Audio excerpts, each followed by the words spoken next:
Hello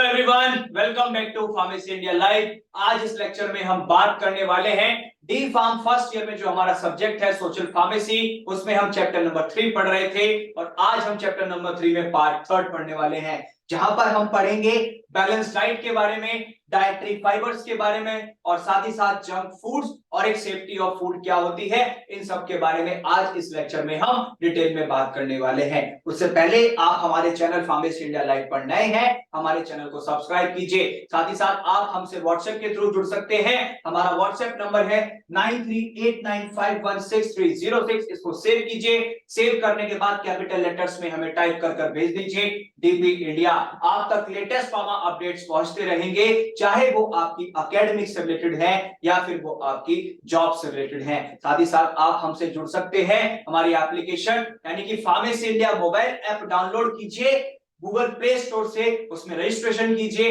registration करने के बाद आप हमसे जुड़ जाएंगे, हमसे कनेक्ट कर पाएंगे। तो चलिए शुरू करते हैं। सबसे पहले हम बात करते हैं बैलेंस्ड डाइट की। बैलेंस डाइट, आप इसको ब्रेक कर दीजिए। डाइट जो आप खाना खाते हैं, बैलेंस मीन जो बैलेंस बनाता है। कैसे? जब आप सारी चीजें जो भी एक डाइट के अंदर हमारे एसेंशियल न्यूट्रिएंट्स होते हैं, जब वो एक्यूरेट होंगे, पर्याप्त होंगे, तो हमारी वो डाइट क्या कहलाती है? Balance diet. जहां पर आपके fats, proteins, vitamins, minerals, water या कार्बोहाइड्रेट, जब ये सब एक पर्याप्त उसमें होते हैं, नॉर्मल एक अमाउंट जो होनी चाहिए, जब उसमें होते हैं तो आपका एक गुड हेल्थ मेंटेन हो जाता है। एक जो स्वास्थ्य है आपका, एक अच्छी सेहत वो मेंटेन हो जाती है। बैलेंस डाइट जो है बहुत जरूरी होती है, क्योंकि जो हमारी बॉडी के ऑर्गन्स होते हैं या टिश्यूज होते हैं, उन्हें प्रॉपर न्यूट्रिशन चाहिए होता है अपना आगे काम करने के लिए, ठीक से अच्छे से काम करने के लिए, यानी कि इफेक्टिवली। लेकिन अगर उन्हें गुड न्यूट्रिशन प्रोवाइड नहीं होता है तो बॉडी में हमारी बहुत ज्यादा चांसेस बढ़ जाते हैं कि डिजीज या इंफेक्शंस हमारी बॉडी को हो सकते हैं, जिससे आगे जाके एक पुअर परफॉर्मेंस मिलती है। साथ ही साथ जो चिल्ड्रंस होते हैं, जो छोटे बच्चे होते हैं, जिनके अंदर एक डाइट की कमी होती है, तो उससे होता क्या है, उनकी जो एक ग्रोथ या जो उनका एक डेवलपमेंट होता है, उसमें प्रॉब्लम्स आ जाती हैं, उसमें उन्हें दिक्कतों का सामना करना पड़ता है। अब बात करते हैं कि इंपॉर्टेंस ऑफ बैलेंस डाइट, खासियत या एक अहमियत क्या है बैलेंस डाइट की। सबसे पहला, एक गुड फिजिकल और साथ ही साथ एक good mental health. Physical health और मेंटल हेल्थ दोनों अच्छी रहती है। नेक्स्ट, जो एक प्रॉपर ग्रोथ होनी चाहिए बॉडी की, वो अच्छे से हो पाती है, उसमें मदद करता है। साथ ही साथ एक हमारी काम करने की जो क्षमता है उसको भी इंक्रीज करता है जब हमारी डाइट बैलेंस्ड होती है। और नेक्स्ट, जो एक हमारी एबिलिटी है, हमारी क्षमता है, किस चीज से, जो भी एक हमारी डिजीज हो सकती है बॉडी में, उनसे लड़ने में भी, उनसे फाइट करने में भी मदद करता है, हमारी एबिलिटी को, हमारी क्षमता को बढ़ाता है। अब बात करते हैं next, composition of balance diet, कि बैलेंस डाइट का कॉम्पोजिशन क्या कहता है। सबसे पहले अगर हम बात करें सीरियल जैसे व्हीट और राइस होते हैं तो 400 ग्राम होने चाहिए। पल्सेस दाल की बात करें तो 50 से 85 ग्राम होना चाहिए। घी या ऑयल आप यूज करते हैं तो 57 ग्राम, 57 ग्राम होना चाहिए। जो लीफी वेजिटेबल्स होती हैं, पत्ते वाली, 115 ग्राम। दूसरी वेजिटेबल्स जो होती हैं 85 ग्राम। जो रूट वेजिटेबल जिनमें जड़ें होती हैं उनको आप 90 ग्राम। फ्रूट्स की बात करें तो 80 ग्राम। मिल्क या मिल्क प्रोडक्ट्स जो होते हैं वो 290 ग्राम होने चाहिए। शुगर या जैगरी यानी कि जो चीनी या गुड़ का सेवन आप करते हैं 70 ग्राम। फिश या मीट अगर आप खाते हैं तो 100 से 200 ग्राम। वाटर 2 से 3 लीटर। और साथ ही साथ सॉल्ट या अदर कंडीमेंट्स की अगर हम बात करते हैं तो वो आपके स्वाद अनुसार, यानी कि नमक मिर्च मसाले जो होते हैं ये सब आपके स्वाद अनुसार, टेस्ट के अकॉर्डिंग होते हैं। तो ये एक प्रॉपर हमारा कॉम्पोजिशन है बैलेंस डाइट का, पूरे एक दिन का कितने अमाउंट में क्या आपको लेना चाहिए। अब आगे चलते हैं, अब बात करते हैं वाटर की, यानी कि पानी की। जो हमारी ह्यूमन बॉडी है उसके अंदर 70% पानी होता है, हमारी बॉडी के अंदर 70% वाटर ही पाया जाता है। जितने भी टिश्यूज होते हैं, ऑर्गन्स होते हैं या जो बोन्स होती हैं, वहां पर पानी होता ही होता है। और वाटर बहुत ज्यादातर मोस्ट इंपॉर्टेंट कॉन्स्टिट्यूएंट है हमारे फूड का। साथ ही साथ जितने भी लिविंग बींग्स होते हैं जो जीते हैं, चाहे वो जानवर हैं, चिड़िया है, कोई भी है, इंसान है, सबके लिए पानी बहुत जरूरी होता है। और जितने भी टाइप के हमारे फूड मटेरियल्स हैं, जो भी आप खाना खाते हैं, उन सब में पानी की आवश्यकता जरूरी होती है, पर उनके जो प्रोपोर्शन है, किसी में पानी ज्यादा डालना है, किसी में कम डालना है, तो वो डिफरेंट होते हैं। नेक्स्ट, जो एक स्मॉल अमाउंट होती है वाटर की, वो कब फॉर्म होती है? जब हमारे टिश्यूज के अंदर मेटाबॉलिज्म चल रहा होता है। अब बात करते हैं रिक्वायरमेंट ऑफ वाटर की, पानी की कितनी रिक्वायरमेंट होनी चाहिए। सबसे पहला, एक नॉर्मल हेल्दी पर्सन को 3 लीटर पानी दिन का पीना चाहिए, जो एक हेल्दी पर्सन होता है, जो नॉर्मल अडल्ट होता है। वाटर की रिक्वायरमेंट जो है वो पर्सन टू पर्सन भी वेरी कर जाती है, एटमॉस्फेरिक कंडीशंस भी डिपेंड कर जाती हैं, वातावरण की कंडीशन क्या कह रही है, एनवायरमेंटल फैक्टर्स क्या कह रहे हैं, उसके अकॉर्डिंग भी पानी जो है हमारे जो पीना चाहिए दिन का, उसके रिक्वायरमेंट में चेंजेस आ जाते हैं।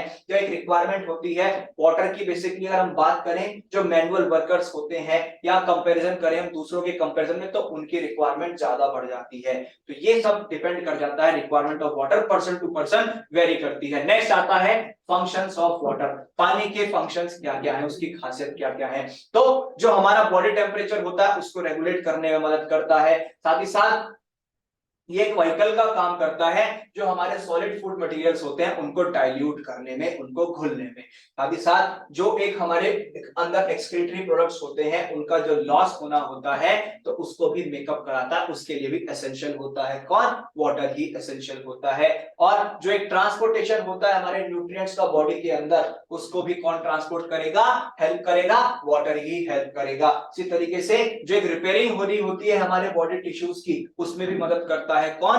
वाटर। इसी तरीके से जो हमारा एक्सक्रीटरी वेस्ट होता है, जो वेस्ट मटेरियल प्रोडक्ट्स होते हैं जो हमारी बॉडी से बाहर आने होते हैं, तो उनको एक्सक्रीट करने में भी मदद करेगा कौन? वाटर। आगे चलते हैं, अब बात करते हैं डाइटरी फाइबर की, कि डाइटरी फाइबर क्या होते हैं। बेसिकली डाइटरी फाइबर को हम एक रफेज या एक बल्क के नाम से भी जानते हैं, जो एक प्लांट्स फूड जो होते हैं हमारे, उनका एक पार्ट होता है।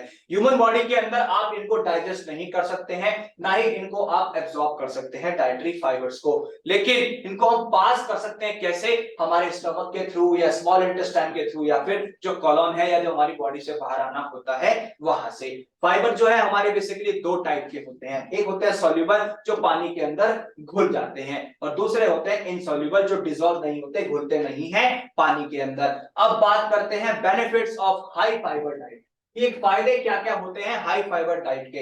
सबसे पहला, अगर हाई फाइबर डाइट है हमारी बेसिकली, तो वो बोवेल मूवमेंट जो होता है हमारा, स्टूल फॉर्मेशन जो होता है उसमें, उसको नॉर्मलाइज करने में मदद करती है। साथ ही साथ बोवेल हेल्थ मेंटेन करती है, ठीक से हमारे को जो है एक्सक्रीशन हो सके अच्छे से, उसमें मदद करती है। कोलेस्ट्रॉल लेवल को कम करने में हेल्प करती है। साथ ही साथ जो ब्लड शुगर लेवल होता है हमारा, उसको कंट्रोल करने में मदद करती है। और जो एक हमें एक हेल्दी वेट हमें अचीव करना है, हम एक अच्छा वजन चाहते हैं कि नॉर्मल वेट रहे हमारी बॉडी का, तो उसको भी अचीव करने में मदद करता है कौन? हाई फाइबर डाइट ही। और नेक्स्ट, जो हमारा एक जितना ज्यादा हम जी सकते हैं उसमें भी मदद करता है लिव लॉन्गर, यानी कि हम ज्यादा समय तक रहें दुनिया में, एक अच्छे समय तक हमारी जो है लाइफ चलती रहे, उसमें मदद करता है कौन? High fibre diet. अब बात करते हैं जंक फूड्स की। हमारा जो युवा वर्ग है और ज्यादातर जो बच्चे, सब जंक फूड की तरफ अट्रैक्टिव है, उससे अडिक्ट हो चुके हैं, अट्रैक्ट भी नहीं है अडिक्ट हो चुके हैं। सबको जंक फूड चाहिए, पिज्जा चाहिए, बर्गर चाहिए, चाउमीन चाहिए, ये चाहिए वो चाहिए, लेकिन क्या कभी आपने सोचा है वो बैलेंस डाइट है? बिल्कुल नहीं। उसके अंदर सॉल्ट का इंटेक बहुत ज्यादा होता है, जिसकी वजह से हमें अनेकों बीमारियां हो जाती हैं, स्पेशली कोलेस्ट्रॉल में हमारे अप्स एंड डाउन आने लगते हैं। इसके अंदर शुगर और फैट जो होते हैं बेसिकली, ये बहुत ज्यादा अमाउंट में होते हैं, कैलोरीज बहुत हाई होती हैं, और जो एक डाइटरी फाइबर है या जो हमारे प्रोटीन, विटामिन, मिनरल्स या जो अदर इंपॉर्टेंट न्यूट्रिशन वैल्यू होती है, वो हमें इनसे नहीं मिलती है, क्योंकि इसे आप कह सकते हैं एक HFSS फूड, यानी कि जंक फूड होते हैं बेसिकली, इसके अंदर सॉल्टेड स्नैक ज्यादा होता है। और जो फूड्स है, गम है या कैंडी या जो स्वीट डेजर्ट्स होते हैं या फ्राइड फास्ट फूड होता है या शुगरी कार्बोनेटेड बेवरेजेस होते हैं, ये सब हमारे जंक फूड में आते हैं, जो हमारी बॉडी को एक इनविटेबल प्रेसिपिटेशन देते हैं बीमारियों को, इन्फेक्शंस को होने में। ज्यादातर जो है बेसिकली अगर हम बात करें फूड पॉइजनिंग जंक फूड की वजह से ही होती है। और जैसे शुगर हो जाती है किसी किसी पेशेंट को, या कोलेस्ट्रॉल में अप्स एंड डाउन आने लगते हैं, तो उसमें भी दिक्कत कौन करता है? जंक फूड, यही रेस्पॉन्सिबल होता है। अब बात करते हैं हार्मफुल इफेक्ट्स क्या क्या हो सकते हैं एक जंक फूड के। तो हार्मफुल इफेक्ट्स है ओबेसिटी, यानी कि सबसे ज्यादातर मोस्ट कॉमन और एक जो इससे सबसे ज्यादा इफेक्ट आते हैं जंक फूड के, वो यही है कि ओबेसिटी बढ़ती जा रही है। एक जो स्टार्टिंग पॉइंट है इसका, जो वो इश्यू क्रिएट करता है कि वो ये है कि डायबिटीज होने लगती है, जॉइंट पेन, जोड़ों में दर्द होने लगता है, साथ ही साथ कुछ हमारी हार्ट से संबंधित बीमारियां भी होने लगती है। ओबेसिटी बहुत ज्यादा वजन हमारा बढ़ने लगता है। लर्निंग और मेमोरी प्रॉब्लम्स, जो एक इंसान, अगर हम बात करें छोटे बच्चे की, उसकी पढ़ाई की एज है, वो ठीक से याद नहीं कर पाता, कंसंट्रेट नहीं कर पाता, मेमोरी रिकॉल नहीं कर पाता है चीजों को। क्यों? क्योंकि वो ज्यादातर सेवन करता है किसका? जंक फूड का। ऐसे ही नेक्स्ट आता है loss of appetite and digestion, ठीक से पाचन क्रिया काम नहीं करती है, और साथ ही साथ जो हमारी भूख है वो भी मिटती चली जाती है। जो एक हमें एक सही खाना हमें खाना चाहिए, पौष्टिक आहार हमें लेना चाहिए, उसकी भूख हमें नहीं लगती है। हमें जो भूख लगती है थोड़ी बहुत, वो सिर्फ और सिर्फ जंक फूड की लगती है, जिसकी वजह से हमें बहुत बीमारियों का सामना करना पड़ता है, बहुत दिक्कतों का सामना करना पड़ता है। डाइजेशन ठीक से नहीं होता है, पाचन क्रिया ठीक से काम नहीं करती। ऐसे ही mental impact leading to depression, हमारे मेंटल हेल्थ पे इतना असर पड़ता है जंक फूड ज्यादा खाने से कि हम एक डिप्रेशन कंडीशन में चले जाते हैं, डिप्रेस हो जाते हैं, माइंड हमारा रिलैक्स नहीं रहता है, हमेशा थका थका रहता है, ठीक से सोच विचार करने का कुछ काम नहीं होता हमारा, तो हम जो है डिप्रेशन में चले जाते हैं। इसका भी रीजन कौन बन रहा है आजकल? जंक फूड बन रहा है। अब बात करते हैं इनएडिक्वेट ग्रोथ एंड डेवलपमेंट। जैसे अगर हम बात करें जो है न्यूट्रिएंट्स हमें चाहिए, एसेंशियल न्यूट्रिएंट्स जो होते हैं, न्यूट्रिशन जो हमें चाहिए खाने से, वो जो हमें ठीक से नहीं मिलता। क्यों? क्योंकि हम जंक फूड का सेवन करते हैं। तो छोटे बच्चे की अगर हम बात करें तो जो उसकी ग्रोथ होनी है, उसका जो एक डेवलपमेंट होना है, वो ठीक से नहीं हो पाता, ठीक है, मैच्योरिटी ठीक से नहीं आ पाती, उसका जो दिमाग है वो ठीक से ग्रो नहीं कर पाता। सब उसके लिए सब रेस्पॉन्सिबल है कौन? जो हमारा बेसिकली जंक फूड होता है। अब बात करते हैं other in effects of junk food, दूसरे और क्या प्रभाव हो सकते हैं जंक फूड के। सबसे पहला, डल एंड लाइफलेस स्किन, ठीक है, स्किन में डलनेस आने लगती है, ढलने लगती है, और साथ ही साथ उसकी लाइफ बहुत कम होती है। इसी तरीके से टीथ इरोजन, दांत बहुत जल्दी टूटने लगते हैं, हमारी सांसें घटने लगती हैं, शॉर्टनेस ऑफ ब्रेथ होने लगती है, ब्लड प्रेशर जो है वो बढ़ जाता है, एलडीएल लेवल्स में भी दिक्कत आने लगती है, किडनी डिजीज बहुत ज्यादा बढ़ जाती है। किससे? सिर्फ और सिर्फ जंक फूड के सेवन करने से। अब बात करें अगर हम पल्सेस और लेग्यूमिस की, तो बेसिकली जो पल्सेस और लेग्यूमिस होती हैं, इनके अंदर क्या होता है? ग्रीन ग्राम होता है, या बंगाल ग्राम होता है, रेड ग्राम होता है, और ऐसे ही लेंटिल्स और ब्लैक ग्राम होता है। जो पल्सेस हैं इनके अंदर 20 to 25% प्रोटीन होता है, और साथ ही साथ जो एक अबंडेंट अमाउंट होनी चाहिए मिनरल्स की और विटामिन बी कॉम्प्लेक्स की, वो भी इनके अंदर होती है। ऐसे ही नट्स एंड ऑयल सीड्स की अगर हम बात करें तो इनके अंदर आते हैं ग्राउंड नट, जिन्हें आप पीनट के नाम से जानते हैं, कैश्यू नट आता है, कोकोनट आता है, वॉलनट, आलमंड्स आते हैं, पिस्ताशियो आता है, मस्टर्ड सीड्स आते हैं। ये सब क्या होते हैं? इनके किस में आते हैं? नट्स और ऑयल सीड्स में ही आते हैं। नट्स और ऑयल सीड जो है बेसिकली एक बहुत अच्छे सोर्स है फैट का, और एक स्मॉल अमाउंट में प्रोटीन्स का भी, विटामिन्स का भी, मिनरल्स का भी, और फैट्स का भी। ऐसे ही वेजिटेबल्स की अगर हम बात करें तो ये जो है एक चीप सोर्स है किसका? विटामिन्स का और मिनरल्स का। सबसे ज्यादा जो हमें मिनरल्स और विटामिन्स मिलते हैं वो सिर्फ और सिर्फ वेजिटेबल से मिलते हैं। जितने भी वेजिटेबल्स होते हैं हमारे, एक्सेप्ट पीस, मटर, इन सब के अंदर स्मॉल अमाउंट में एनर्जी प्रेजेंट होती ही होती है, और प्रोटीन भी होता ही होता है। जो ग्रीन वेजिटेबल्स होती हैं वो सबसे ज्यादातर न्यूट्रिटिव वैल्यू प्रोवाइड कराती हैं, और जो ट्यूबर्स होते हैं ये एक मेन सोर्स होते हैं किसका? कार्बोहाइड्रेट्स का। आगे चले, अब बात करें फ्रूट्स की, तो बेसिकली जो फ्रूट्स हैं ये प्रोटेक्टिव फूड का काम करते हैं। कैसे? क्योंकि इनके अंदर विटामिन बहुत ज्यादा होता है और मिनरल्स भी बहुत ज्यादा होते हैं। फ्रूट्स के अंदर एक एनर्जी बहुत लेस अमाउंट में होती है, लेकिन जो राइप फ्रूट्स होते हैं उनके अंदर क्या होता है? लार्ज अमाउंट में कार्बोहाइड्रेट प्रेजेंट होता है। फ्रूट को जो है बेसिकली हम सेलुलोज के लिए भी इस्तेमाल कर सकते हैं, क्योंकि इससे हमें क्या हो सकता है? जैसे पेरिस्टाल्सिस हो जाता है तो उसमें मदद करता है। आगे चलें, मिल्क एंड मिल्क प्रोडक्ट्स के बारे में बात करते हैं। तो मिल्क के अंदर क्या होता है? फैट होता है, प्रोटीन्स होते हैं, कार्बोहाइड्रेट्स होते हैं, मिनरल्स होते हैं, और विटामिन होते हैं। कुछ हमारे मिल्क प्रोडक्ट्स ऐसे हैं जो हमारे कंज्यूम किए जाते हैं इंडिया के अंदर, जैसे कर्ड, जिसे आप दही कहते हैं, ऐसे ही घी आता है, इसी तरीके से बटर और चीज, इसी तरीके से खोया जिसे आप मावा के नाम से जानते हैं, और बटर मिल्क। तो ये कुछ कंपोनेंट्स हैं, डेयरी प्रोडक्ट्स हैं, हमारे मिल्क प्रोडक्ट्स, जिनको हम इंडिया के अंदर कंज्यूम करते हैं। और ऐसे ही एक स्किम्ड मिल्क पाउडर या एक आपने होल मिल्क पाउडर का नाम भी सुना होगा। तो ये मिल्क प्रोडक्ट्स ही हैं जो हमारे इंडिया में ज्यादातर कंज्यूम किए जा रहे हैं। अब बात करें नेक्स्ट, जो एनिमल फूड्स हैं, यानी कि जो मीट होता है उसके अंदर 15 से 20% प्रोटीन प्रेजेंट होता है और 10 से 20% फैट होता है, और एक लार्ज अमाउंट होती है किसकी, विटामिन बी और मिनरल्स की। जो फिश होती है उसके अंदर प्रोटीन होता है, अनसैचुरेटेड फैटी एसिड्स होते हैं, विटामिन ए और विटामिन डी इनके अंदर प्रेजेंट होता है। ऐसे ही जो एग्स होते हैं उनके अंदर न्यूट्रिएंट्स बहुत ज्यादा अमाउंट में होते हैं। अब बात करते हैं कॉन्डिमेंट्स और स्पाइसेस की। बेसिकली ये सिर्फ और सिर्फ यूज किए जाते हैं टेस्ट को ठीक करने के लिए या कलर बढ़ाने के लिए, किसी भी खाने का फ्लेवरिंग देने के लिए हमारे खाने को, और साथ साथ ये जो है बेसिकली हमारी भूख को बढ़ाते हैं, एज वेल एज जो हमारा एक फूड का एब्जॉर्प्शन होना है वो भी ठीक हो पाता है। कुछ हमारे बेसिकली स्पाइसेस ऐसे होते हैं जैसे कार्डमम का नाम सुना होगा, जिंजर का नाम सुना होगा, टेमरिंड का नाम सुना होगा, क्लोव होती है, सैफरन, गार्लिक, एसोफिडा। तो बहुत सारे ऐसे हमारे बेसिकली कुछ स्पाइसेस ऐसे हैं जो अपना अपना एक काम करते हैं, हमारी बॉडी के लिए बहुत एसेंशियल होते हैं, सबकी अपनी एक स्पेसिफिक प्रॉपर्टीज होती हैं जो अपना अपना काम करती हैं। अब बात करते हैं एडवांटेजेस ऑफ फूड फोर्टिफिकेशन, कि फूड फोर्टिफिकेशन के एडवांटेजेस क्या क्या होते हैं। हमारी जो न्यूट्रिशन वैल्यू है उसको बढ़ाने में मदद करता है। जब एक हायर लेवल होता है प्रोटीन्स का, विटामिन्स का, मिनरल्स का, अमीनो एसिड्स का, अगर हम बात करें ट्रेडिशनल वैरायटीज के कंपैरिजन में, तो उनसे होता क्या है कि ये जो है हमारे एक न्यूट्रिशन वैल्यू को बढ़ाती हैं। ऐसे ही सेफर मेथड है ये फोर्टिफिकेशन के लिए। जब हमें ये दिखता है कि जितनी भी वैरायटीज हैं हमारी वो जेनेटिकली मॉडिफाइड नहीं है, यानी कि इनको जो है अभी और डेवलप करना पड़ेगा कन्वेंशनल क्रॉप ब्रीडिंग टेक्निक से जो साइंटिस्ट करते हैं।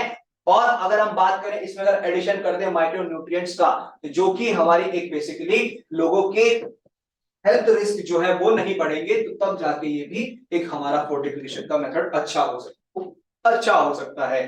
नेक्स्ट आता है nutritional security at large. Nutritional security बहुत अच्छे से बढ़ती है जब से न्यूट्रिएंट्स हमारे जो बेसिकली एक स्टैपल फूड्स में ऐड होने लगे हैं और बहुत ज्यादातर कंज्यूम भी होने लगे हैं, तो एक हमारी सिक्योरिटी न्यूट्रिशन को लेकर बहुत अच्छी होने लगी है। ये बहुत अच्छा एक एक्सीलेंट मेथड है हमारी न्यूट्रिशन की सिक्योरिटी को प्रोवाइड कराने के लिए। साथ ही साथ इसके अंदर कोई ऐसा चेंज हमें नहीं करने पड़ते हैं कि हमें अपनी खाने की आदत बदलनी पड़ेगी। अगर हम बात करें जो लोग पीपल टू पीपल वेरी कर जाता है, मैन टू मैन वेरी कर जाता है, तो वो सब इसके अंदर आता है। और साथ ही साथ एक जो बेसिक कैरेक्टरिस्टिक होती हैं फूड्स की, उनके साथ भी कोई छेड़खानी करने की हमें जरूरत नहीं होती। अब बात करते हैं adverse effect of food fortification, कि फूड फोर्टिफिकेशन के एडवर्स इफेक्ट क्या क्या है।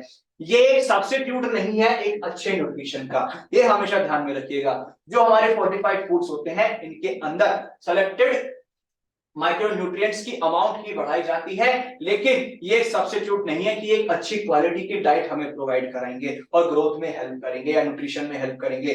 फूड फोर्टिफिकेशन जो है ये फेल हो गया है। ये क्यों? क्योंकि जो बेसिकली एक पोरेस्ट सेगमेंट होती है हमारी पॉपुलेशन की, उस पे ही इसने जो है बेसिकली काम किया, लेकिन सब पे काम नहीं कर सकता। फूड फोर्टिफिकेशन जो है बेसिकली एक डेट्रीमेंटल इफेक्ट्स इसके आते हैं जब एक या एक से ज्यादा सिंथेटिक विटामिन में इसको ऐड किया गया या मिनरल्स में ऐड किया गया था, तो ये जो है लार्जर प्रॉब्लम्स को सॉल्व करने में असमर्थ रहा था। इसीलिए हम इसको नहीं एक अच्छे या गुड क्वालिटी के तौर पर इसको इस्तेमाल कर सकते हैं। साथ ही साथ जो फूड फोर्टिफिकेशन होता है, जो एक वैल्यू है हमारे नेचुरल फूड की, उसको डिक्रीज करता है। जो एक नेचुरल फूड वैल्यू है उसको कम करेगा तो बेसिक ऑब्वियस है कि न्यूट्रिशन हमें ठीक से नहीं मिलेगा। अब बात आते हैं introduction to food safety. Food safety क्या होती है? बेसिकली फूड सेफ्टी को हम ये कह सकते हैं कि जब हमारे दिमाग में ये हो कि हमें खाना कितना सेफ होना चाहिए, साथ ही साथ हमें खाना क्या है, हर स्टेप पे हमारे जो है बेसिकली सेफ्टी हमें देखनी है। कैसे? जैसे आप खरीदते वक्त ध्यान रखेंगे, कब जब उसे रिसीव करेंगे दुकानदार से, शॉपकीपर से, तब ध्यान रखना है स्टोरेज प्रिपेयरिंग ठीक है या नहीं, कुकिंग ठीक से हो रही है या नहीं, होल्डिंग कैसे आपने इसको होल्ड किया हुआ है, कूलिंग ठीक से करी या नहीं, इसी तरीके से रीहीटिंग हुई है या नहीं, वो सब चीजें देखना, सर्व कैसे कर रहे हैं, और इसी तरीके से हैंडलिंग जो होती है बेसिकली, ये सब हमें जो है बेसिकली ध्यान में रखनी होती है, तभी एक हमारा फूड सेफ्टी हो पाता है। आगे चले, फूड सेफ्टी जो है बेसिकली एक साइंटिफिक डिसिप्लिन है जिसको डिस्क्राइब किया गया कि कैसे हैंडलिंग हो रही है, किस तरीके से खाने को प्रिपेयर किया जा रहा है, क्या उसकी स्टोरेज है फूड की, और साथ ही साथ ये सब जो है बेसिकली फैक्टर जब देखे जाते हैं तभी एक फूड सेफ्टी कहलाती है। और जो रूटीन हम फॉलो करते हैं बेसिकली कि किस तरीके से आपने खाना सर्व किया, कैसे हैंडल किया, ये सब अगर हम अच्छे से करते हैं तो फूड सेफ्टी बहुत अच्छी होती है। अब बात करते हैं importance of food safety. Food safety की खासियत क्या है या उसकी अहमियत क्या क्या है। ये हेल्प करती है जो कंज्यूमर है उसे बीमार होने से बचाती है, और साथ ही साथ जो एक फूड बॉर्न इलनेस हो सकती है, फूड से जो बीमारियां हो सकती है उससे भी प्रिवेंट करती है, प्रोटेक्ट करती है। साथ ही साथ ये कंज्यूमर्स को बचाती है कि जो एक रिस्क हो सकता है उनकी हेल्थ रिलेटेड कंडीशंस जैसे, या उनकी डेथ भी हो सकती है, उस खाने से एलर्जी हो सकती है, तो उससे भी उनको बचाने में हेल्प करती है। साथ ही साथ ये इनको प्रोटेक्ट करती है कि जो एक फूड प्रोसेसिंग एस्टेब्लिशमेंट होते हैं हमारे, जो प्रोडक्ट्स हैं हमारे रिकॉल किए जाते हैं, इनकी वजह से एक फाइनेंशियल लॉस हो सकता है, जिससे कि अनसेफ प्रोडक्ट्स हमारे मार्केट में ना आए, तो उसमें भी मदद करती है। अब बात करते हैं फूड सेफ्टी रूल्स क्या क्या होते हैं। सबसे पहला आता है choose foods process for safety. आप ऐसा ही खाना चूज करें, उसका प्रोसेस ऐसा चूज करें जो सेफ होता है। इसी तरीके से सेपरेट जो रॉ मटेरियल्स है आपके खाने के, उनको अलग करें, कुक को अलग करें। इसी तरीके से जो आपको खाना पकाना है उसको थॉरली कुक करते रहें, और जो आपको एक खाना आपको इमीडिएटली चाहिए तो उसे तुरंत कुक करें। अगर आपको जल्दी खाना है तो उसे जो है लंबे समय के लिए ना रखें। और जो फूड का टेम्परेचर है बेसिकली वो सेफ होना चाहिए, कम टेम्परेचर नहीं ज्यादा करना, ना ज्यादा टेम्परेचर ज्यादा करना है। फूड को जो है जितना हो सके उतना कम से कम रीहीट किया करें, अगर जरूरी है तो तुरंत कर लें, ऐसा नहीं है कि लंबे समय के बाद कर रहे हैं। और वाटर को सेफली यूज कीजिए, और इसी तरीके से रॉ मटेरियल्स को भी सेफली यूज कीजिए। तो इस तरीके से हमारे फूड सेफ्टी रूल्स मेंटेन हो सकते हैं, और साथ ही साथ अपने हाथ रिपीटेडली धोते रहिए, उनको वॉश करते रहिए, तो एक सेफ्टी रूल्स हमारे मेंटेन हो सकते हैं। तो ये था पूरा हमारा लेक्चर, जहां पर हमने जंक फूड के बारे में पढ़ा, हमने फूड सेफ्टी के बारे में पढ़ा, और हमने बेसिकली बैलेंस डाइट के बारे में पढ़ा कि बैलेंस डाइट क्या होनी चाहिए। आई होप आपको सारे टॉपिक्स क्लियर हुए होंगे इस लेक्चर में। तो इसी तरीके की मोर अपडेट्स के लिए बने रहिए फार्मेसी इंडिया लाइव के साथ।